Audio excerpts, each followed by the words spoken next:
Okay, hello YouTube. Today we're going to be taking a look at Game 7 of the World Championship match between Ian Nepomniachtchi and Magnus Carlsen. And if you like content like this and you want to see more of it, please go ahead and click that subscribe button and click on that notification icon. So in this game, Nepomniachtchi had the white pieces, and he opens up again with e4, sticking to his main repertoire. We have e5 again from Magnus Carlsen, and we have a repeat of previous games where Magnus Carlsen goes ahead and threatens to play that martial attack again, and Nepomniachtchi once again plays the anti-martial system that he played in previous games. He played a4, again avoiding h3 when he ended up getting that position that he wasn't too fond of that one time. And then Magnus does the same thing. He plays rook b8, not having luck with the main line bishop b7 earlier in the match, where I think he felt like Nepomniachtchi had a very slight edge. So he played rook b8, which led to nothing in one of their previous encounters. So we have a takes b5, a takes b5, and then we have again Ian repeating what he did in the previous game. We have h3, we have d6, and then we have d3. So this time he changes it up a little bit. Last time he did try the move c3 instead, but in the previous encounter, Carlsen handled this move fairly well by playing b4, d3, takes, and then d5. And Nepomniachtchi didn't go in for the meat. He didn't take the extra pawn because it looked like those positions were yielding quite a bit for black, and instead he just played a passive move knight on b to d2, and the position pittered out into equality fairly quickly. So he avoided that this time by playing d3, which makes a ton of sense. As long as you have this knight still available to go to c3, that's going to mean that d5 is off the table, at least for now. So Carlsen just proceeds with a normal, natural-looking move. He plays h6, and Nepomniachtchi continues with knight c3, pretty much putting a stopper to any hopes that Magnus might have of playing d5 now or any point in the future.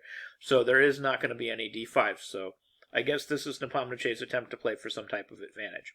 So then we have rook e8 from Magnus, totally natural move, and then we have knight d5, just centralizing that knight.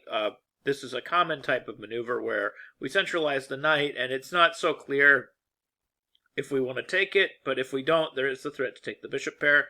So Magnus Carlsen does the natural thing. He just retreats the bishop and says, okay, you can't have the bishop pair, but if you want to exchange knights, go ahead. So he does. He goes ahead and exchanges knights, which is a little strange because it does actually help black get his queen into the middle of the board. Seemingly it would have been more natural to play a move like c3 in this position, which is what MVL plays, Maxime Vachier-Lagrave. He plays pawn to c3, and it's maybe a little bit more flexible, just keeping this knight in the middle, and then if takes, we're taking back and we're gaining a tempo against the c6 knight. So maybe this is more of an attempt to play for a little bit more, but Nepomniachtchi opts for knight f6. We have queen f6 and then c3. So he apparently wanted the queen on f6 when he played c3. We'll see how much of a difference this makes. So then Magnus starts redeploying his knight e7. Again, as previously discussed in previous videos, in the Royal Lopez, it's often the case that when pieces don't have scope on certain squares, like in this case, the bishop is going to be biting granite if it goes to the long diagonal, so it's likely the bishop will develop this direction. But also, when the knight is sitting on this c6 square, it doesn't have any forward-moving scope either, because this pawn on c3 is preventing it from moving forward, so it's going to redeploy as well. It's going to redeploy to e7, and then g6, and then potentially f4, where it's going to see greener pastures, and it's difficult for white to stop that, other than just taking it when it gets to f4, because we can't play g3 at any point, because, of course, that h3 pawn is going to be hanging. So that's why we see all these maneuvers. I know a lot of newer players, they don't understand some of these grandmaster maneuvers where they seemingly have pieces developed and then they undevelop them and they start moving them around. But in closed positions and in semi-closed positions like this position in the Royal Lopez, these types of maneuvers are very common to get your pieces to squares where they have forward moving potential. So then we have bishop e3, very natural move from Nepomniachtchi. Bishop e6, again, as previously stated, the bishop needs to be developed on this diagonal. And then d4, striking in the middle of the board, and just basically declaring that white has some sort of slight edge here.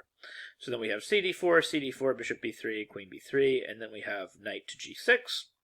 And that puts pressure on e4. That also brings the knight to a more promising square. And white has some sort of slight edge here just because he has a slightly better center. But as far as anything else goes, that's about it. So the position's relatively level. So we have rook on e to c1, hitting the c7 pawn, c5, and then we have e5 striking in the middle. Just in a way preparing to simplify. If d takes e5, he wants to play d captures c5 and get this dangerous passed c pawn. I call it the world champion pawn. Every world champion has won a world championship because of a protected passed c pawn. So Magnus kind of avoids that. He plays queen f5, and then we have dc5, dc5. So no passed c pawn today for Ian Nepomniachtchi. So he plays bishop takes c5, bishop takes c5, rook c5, and then knight takes e5, and the position at this point has completely simplified. All the material is off the board, and this is absolutely a nothing burger. There's nothing here for anybody anymore. So Magnus Carlsen's decision was absolutely correct, just moving into this simplified position where there's absolutely nothing. And at this point, it's pretty straightforward. But I mean, there's still just for some of the amateurs out there, there are still possibilities for mistakes. We can't be too complacent. Like if, for example, black were to play the b4, which would kind of be a mistake, white could go here and play rook b1, and then I guess b3 would get played, and we can actually bring our king over here and potentially win this pawn while holding on to this one. And then white could start playing for a win. So we can't get too complacent with black.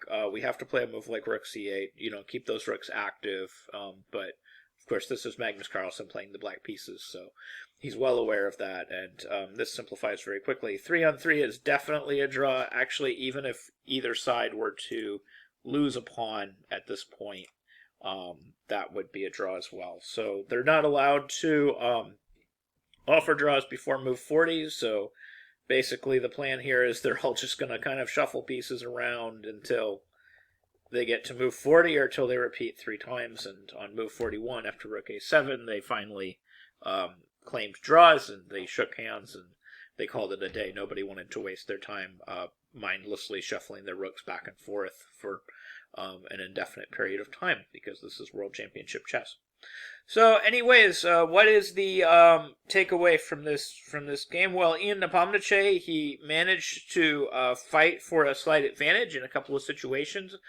He braved a Roy Lopez and managed to fight for advantage, but at the same time he managed to hold a draw, and he managed to hold that draw together fairly easily.